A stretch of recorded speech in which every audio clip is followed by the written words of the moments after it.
नमस्कार, मैं पूजा। बिहार टिक्स के बुलेटिन में आपका स्वागत है। आइए जानते हैं बिहार और देश दुनिया की महत्वपूर्ण खबरों के बारे में। पहले बिहार की खबरें। नेपाल पुलिस की भारतीयों पर फायरिंग, 1 की मौत, 2 घायल। नक्शा विवाद के बाद अब भारतीयों पर गोलीबारी से नेपाल के साथ तनाव बढ़ गया है। सीतामढ़ी सीमा पर नेपाल की आर्म्ड पुलिस फोर्स की गोलीबारी में विकेश यादव की पेट में गोली लगने से मौत हो गई, जबकि उदय ठाकुर और उमेश राम का अस्पताल में इलाज चल रहा है। 45 वर्षीय लगन यादव को एपीएफ ने हिरासत में ले लिया। सशस्त्र सीमा बल मामले की जांच में जुटी है। नीतीश ने मांगा एक और मौका, कहा 2020 में फिर बनी सरकार तो करेंगे किसानों के लिए बड़ा काम। मुख्यमंत्री नीतीश कुमार ने जहानाबाद और अरवल के पार्टी कार्यकर्ताओं से बात की। वर्चुअल संवाद के दौरान उन्होंने बिहार की जनता से सेवा का एक और मौका मांगा। उन्होंने किसानों से वादा किया कि इस बार आपने एक और मौका दिया तो हर खेत तक पानी पहुंचाऊंगा। नीतीश कुमार ने कहा कि सरकार किसानों को हर संभव मदद उपलब्ध करा रही है। इस बार सरकार किसानों को खेतों तक पानी पहुंचाएगी ताकि किसान भाइयों को पानी के अभाव में फसलों का नुकसान न उठाना पड़े। कोसी नदी पर बनने वाले 7वें पुल के लिए टेंडर जारी। कोसी नदी पर बनने वाला पुलैत पुल का टेंडर जारी हो गया है। इसकी लागत 1169 करोड़ होगी। इस 4 लेन पुल के टेंडर की प्रक्रिया 5 महीने में पूरी कर निर्माण शुरू होगा। कार्य शुरू होने पर 3 साल के भीतर इसे पूरा करने का लक्ष्य रखा गया है। इस पुल के बन जाने से मधेपुरा व सुपौल जिले वासियों को आवागमन में सुविधा होगी। विधानसभा चुनाव को लेकर निर्वाचन आयोग ने दिया निर्देश। बिहार विधानसभा चुनाव को लेकर निर्वाचन आयोग ने सभी प्रारंभिक तैयारियों को पूरा करने का निर्देश दिया है। आयोग ने मुख्य निर्वाचन पदाधिकारी बिहार को इस संबंध में जिले में ईवीएम को मांगने, सभी बूथों और भौतिक निरीक्षण सहित अन्य कार्यों को समयबद्ध तरीकों से पूरा करने का निर्देश दिया है। बिहार चुनाव को लेकर पहली बार चुनाव आयोग के स्तर से यह बैठक आयोजित की गई थी। सहायक उर्दू अनुवादक परीक्षा 2 चरणों में होगी, जल्द जारी होगी परीक्षा की तिथि। बिहार कर्मचारी चयन आयोग ने सहायक उर्दू अनुवादक भर्ती 2019 की परीक्षा के 2 चरणों में कराए जाने को लेकर नोटिस जारी किया है। आयोग के नोटिस के अनुसार 2019 में जारी किए गए सहायक उर्दू अनुवादक की भर्ती परीक्षा 2 चरणों में कराई जाएगी। प्रथम चरण में प्रारंभिक परीक्षा और द्वितीय चरण में मुख्य परीक्षा ली जाएगी। परीक्षा तिथि को लेकर आयोग ने नोटिस में कहा कि कोरोना वायरस की स्थिति सामान्य होते ही परीक्षा की तिथि घोषित की जाएगी। सहरसा डीएम ने की समीक्षा, दिए कई निर्देश। सहरसा के जिलाधिकारी कौशल कुमार ने विकास भवन के सभागार में समीक्षा बैठक की। उन्होंने कहा कि सरकारी कार्यालयों में कर्मी एवं पदाधिकारी मास्क का प्रयोग करें और इस आशय का निर्देश अपने अधीनस्थ कर्मियों को भी दे। जिलाधिकारी ने कहा कि कोविड पोर्टल पर सहरसा जिले में आने वाला 45,000 प्रवासियों की एंट्री हो चुकी है। 16 जून तक संपूर्ति पोर्टल पर प्रवासियों के विवरण की एंट्री का नाम पूरा कर ले। क्वारंटाइन सेंटरों के संचालन, राहत कार्य आदि में हुए व्यय की समीक्षा हुई। 3 जुलाई को होगा होमगार्ड भर्ती का physical test. Central selection board of constable की ओर से बिहार होमगार्ड में चालक भर्ती परीक्षा में पास अभ्यर्थी के फिजिकल टेस्ट के तारीखों की घोषणा कर दी गई है। Central selection board of constable की ओर से मिली जानकारी के मुताबिक अगले महीने 3 जुलाई को फिजिकल टेस्ट पटना में लिया जाएगा।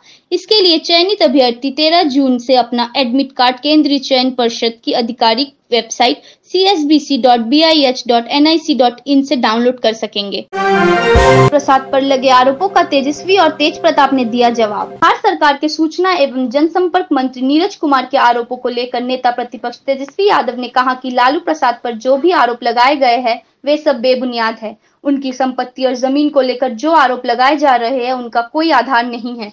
उन्होंने कहा कि तरुण यादव तेजस्वी यादव का निकनेम है। वहीं तेज प्रताप ने भी ट्वीट कर कहा कि चोर मचाए शोर वाली कहावत चरितार्थ हो रही है। जो लोग खुद लूटने में लगे हैं वही लोग आज राजद पर आरोप लगा रहे हैं।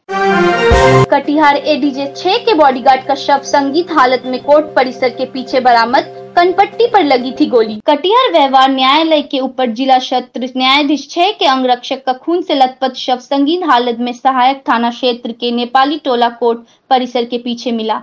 एसपी विकास कुमार ने बताया कि शव को देखने से प्रथम दृष्टया लगता है कि सिपाही विकास ने आत्महत्या की है। आत्महत्या क्यों की, इसकी छानबीन की जा रही है। उन्होंने कहा कि बेगूसराय के रहने वाले सिपाही संख्या 575 विकास कुमार पुलिस लाइन के बैरक में रहता था। वह अविवाहित था। मोतिहारी में 10,000 के चक्कर में गई सैलून वाले की जान, भाई ने कैंची गोद कर मार डाला। मोतिहारी नगर के अगरवा मोहल्ले निवासी सुनील ठाकुर ने अपने ममेरे भाई राम बालक ठाकुर को 10,000 रुपए उधार में दिया था। उधार के रुपए की मांग करने पर रामबालक सुनील के साथ मारपीट करता था। शुक्रवार को एक बार फिर सुनील ने पैसों की मांग की। इसके बाद रामबालक ठाकुर ने कैंची से गोदकर सुनील की हत्या कर दी।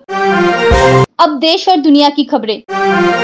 लद्दाख टेंशन के बीच रक्षा मंत्री ने सीडीएस और सेना प्रमुखों के साथ की बैठक। लद्दाख में बड़े तनाव के बीच रक्षा मंत्री राजनाथ सिंह ने शुक्रवार को CDS, army chief, navy chief और एयरफोर्स चीफ के साथ मीटिंग की।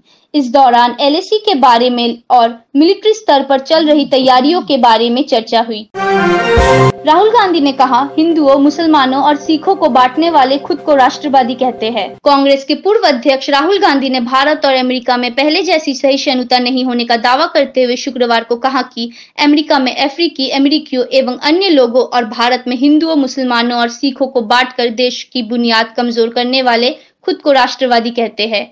अमेरिका के पूर्व राजनयिक निकोलस बर्न्स के साथ वीडियो कॉन्फ्रेंसिंग के जरिए संवाद में राहुल गांधी ने यह भी कहा कि कोविड-19 संकट के बाद अब नए विचारों को उभरते हुए भी देखा जा सकता है। गृह मंत्रालय ने फिर समझाया, नाइट कर्फ्यू का मतलब हाईवे पर गाड़ियों को नहीं रोकने का आदेश। देश में कोरोना वायरस के बढ़ते केसों के बीच गृह मंत्रालय ने अनलॉक 1.0 में रात 9 बजे से सुबह 5 बजे तक लागू नाइट कर्फ्यू को लेकर एक बार फिर स्थिति स्पष्ट की है। गृह मंत्रालय ने कहा कि इस जरूरी सेवाओं को छोड़कर अन्य लोगों के घरों से बाहर जाने पर रोक रहनी चाहिए। हालांकि हाईवे पर गाड़ियों को नहीं रोकने का आदेश दिया गया है। चीन की झूठ की फैक्ट्री पर ट्विटर का ताला, 23,000 से अधिक अकाउंट डिलीट। ट्विटर ने चीन के समर्थन में झूठ फैलाने वाले 23,000 से अधिक अकाउंट्स को डिलीट कर दिया है। इस अमेरिकी सोशल मीडिया प्लेटफॉर्म ने बताया कि ट्विटर पर भ्रामक और सरकार के समर्थन में झूठी बातें फैलाने के आरोप में चीन के 23,750 के अलावा रूस के 1,152 और तुर्की के 7,340 अकाउंट्स को हटाया गया है। यूएई ने इजरायल को दी चेतावनी, कहा वेस्ट बैंक और जॉर्डन घाटी पर कब्जे करने की ना सोचे। संयुक्त अरब अमीरत यानी यूएई ने इजरायल को चेतावनी देते हुए कहा कि वे वेस्ट बैंक और जॉर्डन घाटी पर कब्जे के बारे में ना सोचे। इजरायल की यह प्रस्तावित योजना हिंसा भड़काएगी और चरमपंथ को बढ़ावा देगी। समझा जाता है कि इजरायल यह प्रक्रिया 1 जुलाई से शुरू कर सकता है। इजरायली सरकार ने कहा कि देश की सुरक्षा के लिए जॉर्डन घाटी महत्वपूर्ण इलाका है।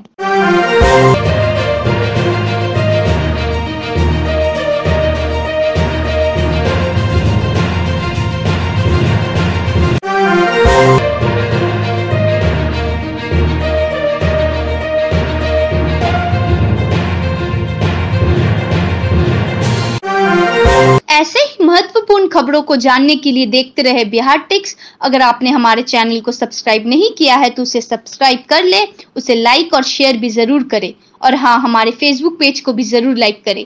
मुश्किल के इस दौर में अपना बहुत ख्याल रखें। धन्यवाद।